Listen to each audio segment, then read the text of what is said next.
അൻസിബയെ തള്ളി പറഞ്ഞിരിക്കുകയാണ് അർജുൻ. അർജുൻ തന്നെ കഴിഞ്ഞ ദിവസം ലൈവില് രാത്രി ശ്രീധുവിനോട് ഇരുന്ന് സംസാരിക്കുന്നുണ്ടായിരുന്നു. എന്നെ ഡെൻ ടീമിൽ നിന്ന് പുറത്താക്കിയിരിക്കുന്നു, ഡെന്നിന്റെ റൂമിൽ നിന്ന് ഞാൻ ഔട്ടായിരിക്കുന്നു, അതുപോലെ നീയും ഔട്ടായോ എന്ന് ശ്രീധുവിനോട് ചുമ്മാ തമാശ രീതിയിൽ ശ്രീധുവിന്റെ അടുത്ത് ചോദിക്കുന്നുണ്ടായിരുന്നു. എന്തായാലും അർജുൻ പറഞ്ഞത് അക്കാര്യത്തിൽ കറക്റ്റാണ്.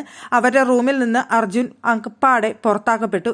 ആ റൂമിൽ ഇപ്പോൾ അർജുന്റെ സ്ഥാനത്തേക്ക് വേറെ 2-3 ആളുകളാണ് ഇപ്പോൾ കയറി പറ്റിയിട്ടുള്ളത്. അതിലൊന്ന് ജാൻമണി, 2 യമുന, പിന്നെ പ്രധാനപ്പെട്ട ഒരാൾ എന്ന് പറയുന്നത് നമ്മുടെ സ്വന്തം മല്ലയാണ്.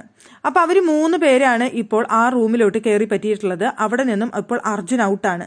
അതുകൊണ്ട് തന്നെ ഇനി അർജുന്റെ ഗെയിം എന്ത് എന്നുള്ള ഒരു ചോദ്യം മുന്നിൽ നിൽക്കുന്നുണ്ടായിരുന്നു. ഫ്രണ്ട്സിനെ എപ്പോഴും ചേർത്ത് നിർത്തുമോ അതോ ഫ്രണ്ട്സിന് വേണ്ടി സംസാരിക്കുമോ എന്നൊക്കെ നമ്മൾ ചിന്തിക്കുന്ന സമയത്ത് ഇവിടെ എല്ലാവരും അൻസിബയുടെ പേരെടുത്ത് പറയുന്ന സമയത്ത് അവിടെ അൻസിബ എന്നൊരു പേര് പോലും ഉച്ചരിച്ചില്ല അവിടെ അർജുൻ. എല്ലാവരും അവിടെ കുക്കിംഗ്, ഏറ്റവും നല്ല കുക്കിംഗ് ആരുടെ എന്ന് ചോദിച്ച സമയത്ത് എല്ലാവരും കൂടുതൽ പേരും അവിടെ അൻസിബയുടെ പേരാണ് പറഞ്ഞത്. പക്ഷേ അവിടെ എന്തുകൊണ്ട് അവിടെ അർജുൻ അൻസിബയുടെ പേര് പറഞ്ഞില്ല എന്നുള്ളതൊരു ചോദ്യചിഹ്നമാണ്. കാരണം അൻസിബ കുക്കിങ്ങിന്റെ ആ സമയത്ത് ഉണ്ടായിരുന്ന ഒരു സമയത്ത് അക്കൂട്ടത്തിൽ അർജുൻ ഉണ്ടായിരുന്നു.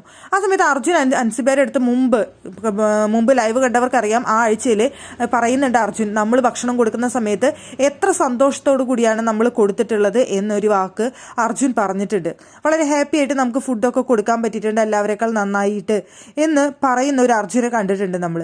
അങ്ങനെ ഇരിക്കുന്ന സമയത്ത് ഇത്രയും നന്നായി അൻസിബ കൊടുത്തു എന്ന് എല്ലാവരും ഒരേ സ്വരത്തിൽ പറയുമ്പോഴും അർജുൻ എന്തുകൊണ്ട് അൻസിബയുടെ പേര് പറഞ്ഞില്ല, അവിടെ മാറ്റി പറഞ്ഞു എന്നുള്ളതൊരു ചോദ്യമാണ്. അപ്പോൾ അർജുൻ അവിടെ ഗെയിം മാറ്റി കളിക്കാൻ തീരുമാനിച്ചിട്ടുണ്ട് എന്ന് തന്നെയാണ് എനിക്ക് തോന്നുന്നത്.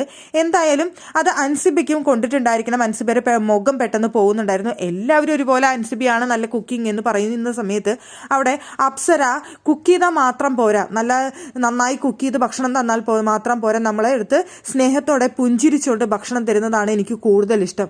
അങ്ങനെ എനിക്ക് ഭക്ഷണം തന്നിട്ടുള്ളത് അപ്സരയാണ്, അതുകൊണ്ട് ഞാൻ അപ്സരയുടെ പേര് പറയുന്നു എന്ന് പറഞ്ഞുകൊണ്ടാണ് അവിടെ അപ്സരയുടെ പേര് അവിടെ പറഞ്ഞത്. അർജുൻ അങ്ങനെ പറഞ്ഞ സമയത്ത് അപ്പം തന്നെ നമുക്ക് അവിടെ അൻസിബയുടെ മുഖം എടുത്തു കാണിക്കുന്നുണ്ടായിരുന്നു. അൻസിബയുടെ മുഖം പോകുന്നുണ്ടായിരുന്നു. എന്തായാലും ഗെയിം എന്താണ് അർജുൻ മാറ്റിപ്പിടിച്ചത്, എന്താണ് അർജുൻ ഉദ്ദേശിക്കുന്നത് എന്നുള്ളത് നമുക്ക് കണ്ടറിയേണ്ട കാര്യമാണ്. പക്ഷേ അവിടെ അർജുൻ ശ്രീധുവിനെ ഒപ്പം നിർത്താനായിട്ട് ശ്രമിക്കുന്നുണ്ട്. ശ്രീധുവായുള്ള ഒരു കോംബോ വർക്കൗട്ട് ചെയ്യാനാണോ എന്തോന്നറിയില്ല. എന്തായാലും ശ്രീധുവിനെ ഒപ്പം നിർത്താനുള്ള ഒരു ശ്രമവും അർജുൻ അവിടെ നടത്തുന്നുണ്ടായിരുന്നു.